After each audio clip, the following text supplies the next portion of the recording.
Yo, what's good, everybody? My name is Cosmic, and I want to welcome you to my channel, Opinion Stated, where I give unfiltered, opinionated sports takes.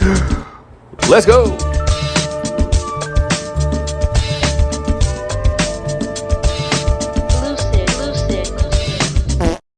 Yo, what's good, everybody? My name is Cosmic. I want to welcome you back to my channel, Opinion Stated, and I've got a good one planned for you today. This one, again, as we still continue through the final stages now of the NBA, 2025 NBA playoff second round, on the verge of conference finals, not quite the finals yet, but the picture is coming into a bit more of a fuller view. And so we're going to get into last night's action in the association and the action set to take place tonight in the NBA playoffs. But before we do that, if you haven't done so, do me a huge favor, man. Like this video. Liking the video helps us cruise along Algorithm Avenue, helps us get into the presence of individuals like yourself who might be interested in this kind of content. Also, subscribe to the channel and click the notification bell to be notified as to when my newest episodes are uploaded. I am excited to get into this information. So we're going to dive right into the content. I'm entitling tonight's episode NBA playoff second round curtain call. Curtain call. So we've seen now, some phenomenal basketball, as I continue to say in all these episodes. I'm excited about, what has taken place in the NBA playoffs this year from first round through to present date. Just some incredible matchups. Some incredible basketball games, some incredible comebacks, some finishes, some overtime games. But unfortunately, with great basketball and with a physical sport and a grueling sport on the body come injuries as well. And so, we're gonna talk about a little bit of the ramifications of injuries, and well, no better time to talk about them than in this Cleveland Cavaliers Indiana Pacers series. The Cleveland Cavaliers would be eliminated. The number one seed in the Eastern Conference, Cleveland Cavaliers, were eliminated by the Indiana Pacers. 114-108 in Game 5. Man, listen, I want to give respect to Indiana for taking care of business in this series, right? And I know that in the independent media space and in the mainstream media space today, everybody's seeking an answer or looking to blame, someone, looking for someone to cast blame on in the Cleveland or on the Cleveland Cavaliers side of things. And I'm not blaming Donovan Mitchell. I refuse to blame Kenny Atkinson. I do think that there were a number of different things that could have been done in maybe even say like pivotal Game 2, where they were up by 7 points. And the Indiana Pacers, came down or executed on a few different offensive plays and defensive plays and won the game at the buzzer beating 3 by Tyrese Halliburton.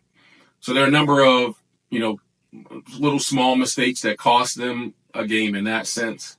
But overall, I think flowers need to be given to Indiana. Indiana just came out and took care of business. But on the Cleveland side of things, it's not that they just beat Cleveland, just like beat the brakes off it. They won the series, sure, but, Cleveland started the series with the injury of Darius Garland in Game 1, who did not play, so they were shorthanded, obviously not having their starting point guard. And then Game 2, no Darius Garland once again, no Evan Mobley, no DeAndre Hunter. And so, stood to reason that they were a little behind in the series. I expected them to bounce back in the series, which they, clearly did not, even once they got those guys into the lineup. So it was almost like, Indiana already had some momentum that they just took advantage of. And it is what it is, man. But, a shocking turn of events. I'm very proud of Indiana. Indiana was subject of a struggle bus episode that I did earlier in the season. Where they, just got out the gates, crawling like a snail. It didn't look very good for them. I was like, bro, you guys are going to make me look crazy with my predictions. I predicted them to be, I think, fourth best in the Eastern Conference for in that 4 or 5 spot right where they finished. And Cleveland, I did a couple videos just to give them their respect, after the 15-0 start, and then I think they extended it out, or continue to do well out the gates even after the 15-0 start. And so we're taking a loss after the 15-0 start. And so I was giving them their props and giving them their flowers because from what I saw from them in the regular season, I was like, man, they look like they're the real deal. And they were, but unfortunately regular season and playoffs, man, are two totally different things. But again, I'm not gonna cast a counterfeit, costume on the Cleveland Cavaliers in that sense, man. I'm gonna chalk it up to injuries, you know what I mean, for them. And I'm not making excuses for them. I'm just saying that's what I saw. And so anyway, and again, in this game 5, the Indiana Pacers will take care of business 114-108, outplaying the Cleveland Cavaliers. We'll get into Cleveland's statistics here first and foremost. 108 points in the game for Cleveland on 38.9% shooting from the field. So they shot 35 of 90 overall from the field, 25.7% from 3 on 9 of 35, snagged 46 rebounds, grabbed or dished out 10 assists as well. I mean, Donovan Mitchell shot 25 shots in this game, as he should. Go down, man, busting your gun is all I can say. So he scored 35 points in the game overall on 8 of 25 shooting from the field, 4 of 13 from 3, 9 rebounds, 1 assist in 38 minutes of the game. I think for me in a game like this, I'm not coming out the game. You know what I'm saying? Like, I'm going to stay on the court. If I'm not in foul trouble, man, I'm going to give everything to that particular game. And Donovan Mitchell, from an offensive standpoint, definitely tried to do as much as he could. So I'm not slighting him in any regard in that respect.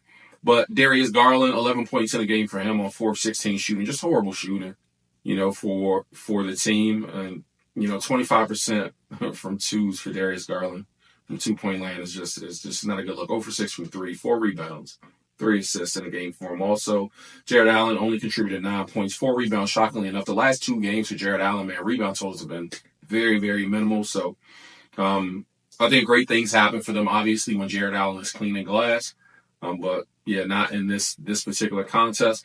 Evan Mobley came out and played much bigger than last game. So I think he had like 5 points or something like that in the last game. Only like 2 or 3 shots in the whole entire game. Took 12 shots in this game, 8 of 12 shooting from the field. So he showed up. 8 of 12 from the field to get that 24 points. 11 rebounds as well. 1 of 2 from 3 he shot as well. So was able to knock in one of the 2 threes that he shot at 50%. So Evan Mobley actually did show up. He had a decent game. He came out and he handled his business. 12 points for DeAndre Hunter off the bench. 5 of 12 shooting from the field. DeAndre had played his heart out. Had a lot of critical and pivotal rebounds, defensive stops, etc. But overall, it was just too much Indiana for him. In fact, Cleveland will come out and have a lead in the first half, and Indiana just stormed back. 114 points in the game for them on 50% shooting from the field. Hard to beat a team, man, when they're knocking in half the shots that they shoot. 41 of 82 overall from the field for Indiana. They shot 15 of 35 from 3, 42.9% from 3-point land. Grabbed 47 rebounds in the game and dished out 26 assists. And they were just too much. I mean, Tyrese Halliburton to end the first half, just started to light a fire. You know what I mean? From 3-point land, and it was like, man, this dude. When Tyrese Halliburton is knocking down his trays with fluidity, I was just like, this is not going to be a good game, for Cleveland. I didn't expect them to win that game after I saw, what was happening. It's not that a player can't cool off, but, it was clearly giving his team life. 6 of 10 from 3 for Tyrese Halliburton, as a matter of fact. Shot 10 of 15 overall from the field. So it's 31.6 rebounds and 8 assists. Man, all around great game from Halliburton to lead his team to victory. 18 points for Andrew Nembhard, and 10 points for Miles Turner. 7 rebounds. Miles always comes up so small. I always just, I feel like he floats around the perimeter so much, and he's content with just kind of screening out top without rolling to the basket, but just kind of popping back to shoot the three. It just annoys the shit out of me. I'm really disturbed by, how most of these bigs play the game in this modern NBA. It just pisses me off. It really does. Aaron Nesmith, 13 points in the game, 13 rebounds also. So that's crazy. 21 points in the game for Pascal Siakam, who came alive in the second half to really put them on his back, to hit some critical shots also. 21 points, 8 rebounds, and 5 assists in the game. Like I said, man, it was just, anyway, even Thomas Bryant chipped in 9 points. I want to give Thomas his flowers as well. But, yeah, it was just too much Indiana. Indiana came in, and took care of business. They were not intimidated by Cleveland. They were not intimidated by the Cleveland home crowd. They were focused. So shout out to Rick Carlisle and the Indiana Pacers, who are moving on to the Eastern Conference Finals. Mind blowing to me, like I said, that the Cleveland Cavaliers could be eliminated. I really wanted to see them at least make it to the Eastern Conference Finals, and I thought that they would. I thought it would be the 2 C's, going up against each other to keep the Cavs and the Celtics, to duke it out, to see who represented the East in the finals. But it doesn't look like we're going to see that either way. And why? Because we'll get to it in a second. But the second game 5 that took place last night was the Oklahoma City Thunder and the Denver Nuggets. We'd see Oklahoma City take a 3-2 lead with a 112-105 victory over the Denver Nuggets. This series has been very interesting because we've kind of watched both teams, sock the other team in the mouth, so to speak, and then how the other team, responded, or maybe did not respond. Denver, as I said, to recap the series, stole game 1 in Oklahoma City, and then Oklahoma City came back, said, hold my beer, smoked there. Just actually fucking blew Denver completely out of the gym in game 2. Game 3, we'd see, Denver come take a 2-1 lead. We see Oklahoma City come back and tie the game up. The game where Denver won, game 3, I believe it was, Jokic had a horrible game. Just terrible game from Jokic standards. He was totally off offensively in that game. But here in game 5, so fast forward, we see Jokic have an amazing game, and Oklahoma City still withstood that punch in the face and will go on to win, to take a 1-game advantage in this series. Let's take a look at the stats a little bit deeper. 105 points in the game for the Denver Nuggets on 41.2% from the field. So they just knocked in 40 of 97 shots that they took. And it's like just 40 shots. It's like, yeah, 40% is cool, but clearly they needed a few more of those shots to go. 13 of 46 from 3 for 28.3%. They snagged 49 rebounds in the game, 20 assists. I think they had 49 rebounds last game too, but just 20 assists in this game. Which again, you could kind of chalk up to the fact that Jokic had it going. And so normally in this point forward kind of pick and roll offensive style that they run a lot, it's Jokic who's typically operating and finding everybody else. But last night, man, he literally put the team on his back and played more of the role of the scorer. 44 points in the game for Jokic, to be exact, on 17 of 25 shooting from the field, 5 of 7 from 3, including a remarkable step back to tie the game in a pivotal moment. 15 rebounds, as I said, 5 assists. So Jokic had an incredible game. Just phenomenal. I'm just watching him like, wow. This series actually presents a duel between the top 2, MVP hopefuls, which a lot of folks at this point feel that the MVP will certainly be Shai Gilgeous-Alexander, which I respect. Jokic's overall numbers were better this season than they were in the previous seasons where he won MVP. But that notwithstanding, Shai's just done amazing and also helped to lead his team to the number 1 overall team in the NBA and so doing. So I understand that. But again, I said that to say the duel between the two, man, has just been amazing to watch. So again, 44 points. Hats off to Jokic for a phenomenal game, but it wasn't enough. It kind of sucks to score that many points and have that kind of an impact and then lead to a loss. It's crazy. 28 points in the game for Jamal Murray on 10 of 27 shooting from the field. So he didn't shoot well. But and the 3 of 13 from three obviously is indicative of, that. So 17 shots missed for Jamal Murray in the game. They definitely needed a little bit more from him, even though he had 28 points, 4 rebounds, 3 assists. Only 8 points in the game for Christian Brown. Only 2 points in the game from Michael Porter Jr. I promise you, I think they should just sit Michael Porter Jr. down. Might not matter at this point of the series, but man, he's not well. The dude's not well, bro, and he's certainly not helping the team. He went 0 for 5 from 3, 1 of 7 from the field. Get him the fuck off the court, bro. Seriously. 4 rebounds, 2 assists. Aaron Gordon, 13 points in the game, 6 of 13. So Aaron Gordon always has these like stellar games. I recognize, and, he might have a couple, stretch where he just plays really, really solid, and then he comes back and it's like, Aaron Gordon, so 13 points, 5 rebounds, 3 assists in the game for him. I'm not saying that he played like trash, but I'm saying they needed one of those super heroic games like he's had in the previous couple that may have helped him get over the top last night, and it just wasn't there for him. So, that's the Denver side of things. Like I said, it was a great effort for Denver, but overall, man, the night belonged to SGA and the Oklahoma City Thunder down the stretch. So 112 points in the game for the Oklahoma City Thunder, who shot 50% from the field. They knocked in 41 of 82 shots. But hard to beat a team, like I said, just, similar to Indiana, when the team's knocking in half the shots that they shoot, half the shots they put up. So 41.4% from three they shoot in this game on 12 of 29. So the 12 of 29 is actually, or I'd say the 41%, while it looks good on paper, it's not, it's not like they were shooting the lights out. You know what I mean? Until they needed the threes to fall. They were shooting horribly from three, and then all of a sudden they just got a barrage of threes, namely from Lou Dort. Lou Dort knocked in 4 of 8 of the 3-pointers that he shot in the game, 4 of 8 of the shots period for 12 points. Didn't hit a shot until the second half, and he knocked in like 4 very, very critical that they needed. Alex Caruso off the bench, 13 points, also 3 of 6 from 3, 4 of 10 overall from the field.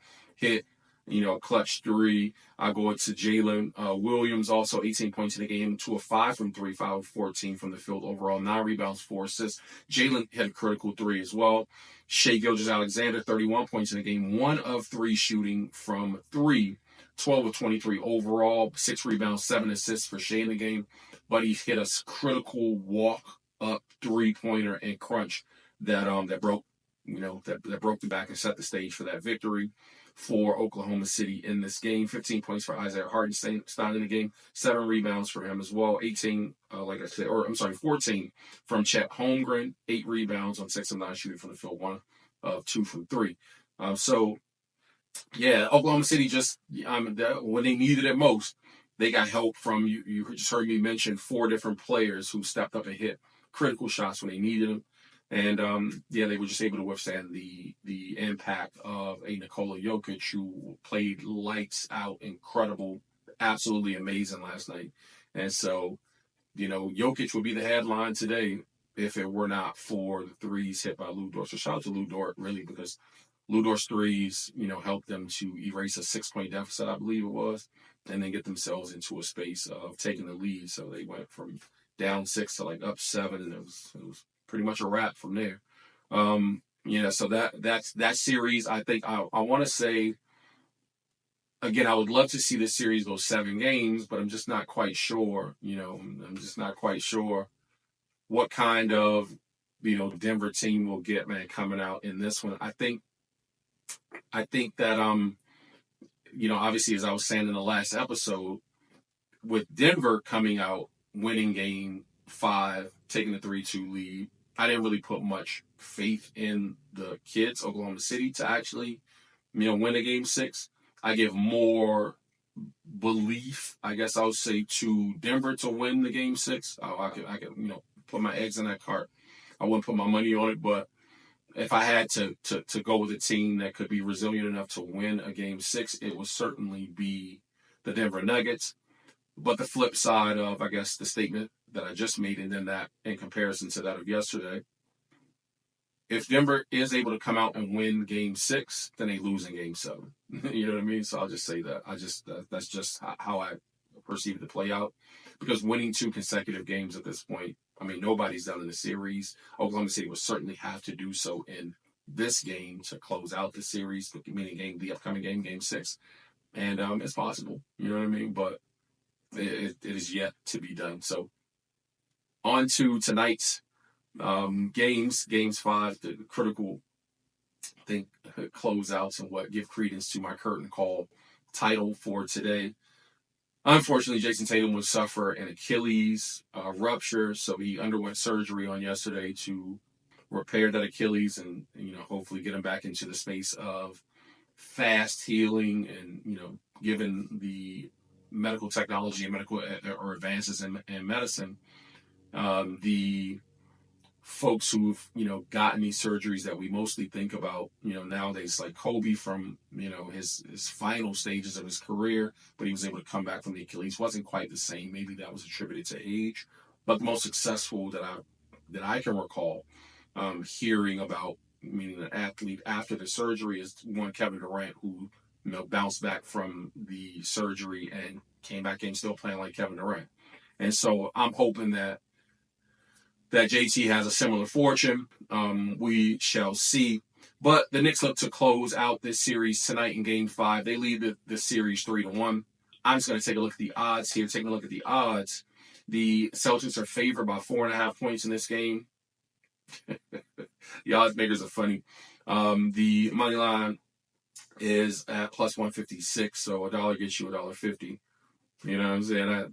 I don't, and over under is 208. I'll say I don't think that even the odds makers believe that the Knicks won't close this out tonight. I put my money on the Knicks if I were you. Now, I'm not saying that Boston is still not a good basketball team even without JT, because, well, technically they won 8 of 10 games without JT in the lineup between the regular season and the playoffs, so they can win without him. But I just expect a very, even in Boston, I expect New York to show up and just, play a very, very spirited game. I know that they need a huge contribution from Jaylen Brown, being the Celtics. I don't think that Jaylen Brown will not show up, taking the onus to score a bunch and score in bunches. But I think that'll maybe kind of take them out of the rhythm of what they do. And if those threes aren't falling like we've seen them not fall in the series, then Boston's not the same team, especially not without JT. So I have the Knicks tonight. I would put my money on the Knicks. If I were betting on anybody tonight, it would be the Knicks. Taking a look at the second one, so I look for the Knicks to obviously close out the series tonight. But the next game that we have tonight, Game 5, also the Warriors versus the Timberwolves. The Timberwolves are favored by 10.5 points in this game.